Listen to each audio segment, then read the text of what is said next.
ಸ್ವಾಮಿ ವಿವೇಕಾನಂದ ಜಯಂತಿ ಹಾಗೂ ಸರ್ವಧರ್ಮ ಸಮ್ಮೇಳನ ನಿಮಿತ್ತವಾಗಿ ಜೈ ಭಾರತ್ ಮಾತಾ ರಾಷ್ಟ್ರೀಯ ಸೇವಾ ಸಮಿತಿಯಿಂದ ಬೀದರ್ ನಗರದಲ್ಲಿ ಅಲಂಕೃತ ರಥದಲ್ಲಿ ಸ್ವಾಮಿ ವಿವೇಕಾನಂದರ ಭಾವಚಿತ್ರ ಹಾಗೂ ಸರ್ವ ಧರ್ಮ ಗುರುಗಳ ಭವ್ಯ ಮೆರವಣಿಗೆ ಬಹಳ ಅರ್ಥಪೂರ್ಣವಾಗಿ ಜರುಗಿತು.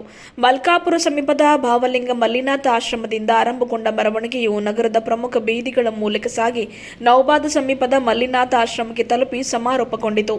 ಮೆರವಣಿಗೆಯಲ್ಲಿ ಒಂದು ರಥದಲ್ಲಿ ಸ್ವಾಮಿ ವಿವೇಕಾನಂದರ ಬೃಹತ್ ಭಾವಚಿತ್ರ ಇಡಲಾಗಿತ್ತು. ಬೇರೆ ರಥಗಳಲ್ಲಿ ವಿವಿಧ ಧರ್ಮಗಳ ಧರ್ಮಗುರುಗಳು ಆಸೀನರಾಗಿದ್ದರು. 8 ಕಡೆಗಳಲ್ಲಿ ಜೆಸಿಬಿ ಮೂಲಕ ರಥದ ಮೇಲೆ ಪುಷ್ಪವೃಷ್ಟಿ ಮಾಡಿ ಮೆರವಣಿಗೆಯನ್ನು ಸ್ವಾಗತಿಸಲಾಯಿತು. ಮೆರವಣಿಗೆಯ ಮಾರ್ಗದಲ್ಲಿನ ಮಹಾಪುರುಷರ ಮೂರ್ತಿಗಳಿಗೆ ಮಾಲಾರ್ಪಣೆ ಮಾಡಿ ಗೌರವಿಸಲಾಯಿತು. ಡೊಳ್ಳು ಕುಣಿತ, ಕೋಲಾಟ, ಲಂಬಾಣಿ ನೃತ್ಯ, ಭಜನಾ ತಂಡಗಳು ಮೆರವಣಿಗೆಯ ಮೆರಗನ್ನು ಹೆಚ್ಚಿಸಿದವು.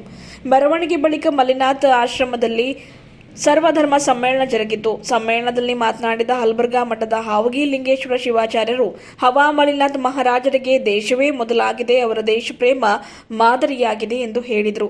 ದೇಶದ ಐಕ್ಯತೆ ಮತ್ತು ಧಾರ್ಮಿಕ ಸಾಮರಸ್ಯಕ್ಕೆ ಸರ್ವಧರ್ಮ ಸಮ್ಮೇಳನ ಹಮ್ಮಿಕೊಂಡಿರುವುದು ಶ್ಲಾಘನೀಯ ಕಾರ್ಯವಾಗಿದೆ ಎಂದರು. ಜೈ ಭಾರತ್ ಮಾತಾ ರಾಷ್ಟ್ರೀಯ ಸೇವಾ ಸಮಿತಿಯ ರಾಷ್ಟ್ರೀಯ ಅಧ್ಯಕ್ಷ ಹವಾ ಮಲ್ಲಿನಾಥ ಮಹಾರಾಜರು ಸಾನ್ನಿಧ್ಯ ವಹಿಸಿದರು.